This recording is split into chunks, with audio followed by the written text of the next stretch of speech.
চট্টগ্রাম নগরীতে বর্ণিল আয়োজনের মধ্য দিয়ে বাংলা নববর্ষকে বরণ করে নিতে প্রস্তুত নগরবাসী। আলপনার রঙে নববর্ষ আবাহন শিরোনামে চট্টগ্রামের এই আয়োজনের উদ্যোগ নিয়েছে জাতীয় রবীন্দ্রসঙ্গীত সম্মিলন পরিষদ। নগরীর এনআইট বাজার মহিলা কলেজ প্রাঙ্গণ থেকে ডিসিএল পর্যন্ত সড়ক জুড়ে আঁকা হচ্ছে আলপনা, যা এক অনন্য নান্দনিক আবহ তৈরি করেছে সকলের মধ্যে।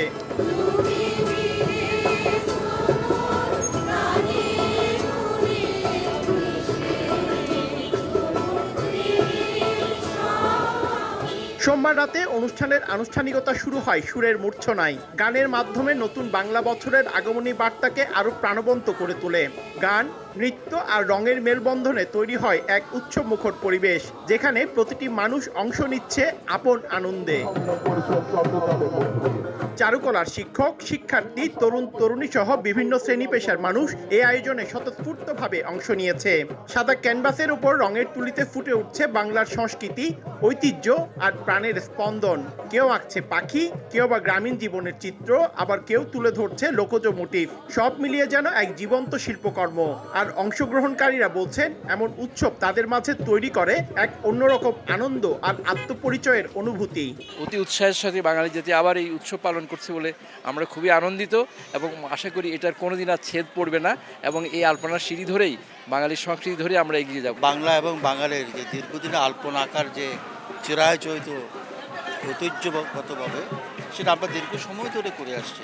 রং মানে তো রঙিন হয়ে ওঠা, সেটা শুধুমাত্র কিন্তু তুলির রং নয়, যাপিত জীবনের রং, আমাদের দৈনন্দিন জীবনের নানান সমস্যার মধ্যে থেকেও আবার নতুন করে জাগবার রং। তো এইভাবেই আমরা নববর্ষকে আহ্বান জানাতে চেয়েছি।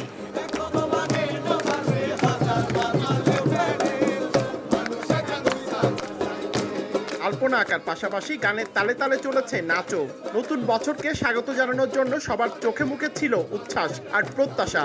পুরনো বছরের গ্লানি ভুলে নতুনকে বরণ করে নিতে এই আয়োজন হয়ে উঠেছে এক মিলন মেলা। আয়োজকদের মতে এ ধরনের আয়োজন নতুন প্রজন্মকে বাংলা সংস্কৃতির সঙ্গে আরো গভীরভাবে যুক্ত করবে। পয়লা বৈশাখের অপেক্ষায় থাকি এই উৎসবের জন্য। এটা মনের প্রাণের উৎসব আমার। রং হচ্ছে আসলে এমন একটা জিনিস যেটা মানুষের মনকে বদলে দিতে পারে। আমার মতে রং সুন্দর সব সময়। তো আমার মনে হয় বাঙালি যেমন পহেলা বৈশাখে নতুন করে সাজে, আমাদের উচিত আমাদের শহরটাকেও সাজানো। তরুণ প্রজন্ম যে তারা আলপনা আঁকার মধ্য দিয়ে বৎসরকে বিদায় দিচ্ছে এবং নতুন বছরকে তারা স্বাগত জানাচ্ছে। এই নতুন বছরে তাদের প্রত্যাশা হচ্ছে এবং আমাদেরও প্রত্যাশা হচ্ছে আমরা একটা সমৃদ্ধ বাংলাদেশ পাবো। সুন্দরের সাথে থাকতে হবে, অসুন্দরকে বিদায় জানাতে হবে। এভাবেই আমরা স্বাগত জানাতে চাই বাংলা নববর্ষকে। সব মিলিয়ে রং তুলির ছোঁয়া আর সুরের আবেশে চট্টগ্রামে শুরু হয়েছে বাংলা নববর্ষকে বরণ করে নেওয়ার এক প্রাণবন্ত আয়োজন, যা বাঙালির চিরায়ত ঐতিহ্যেরই প্রতিচ্ছবি। পার্থপ্রতিম বিশ্বাস, সময় সংবাদ, চট্টগ্রাম।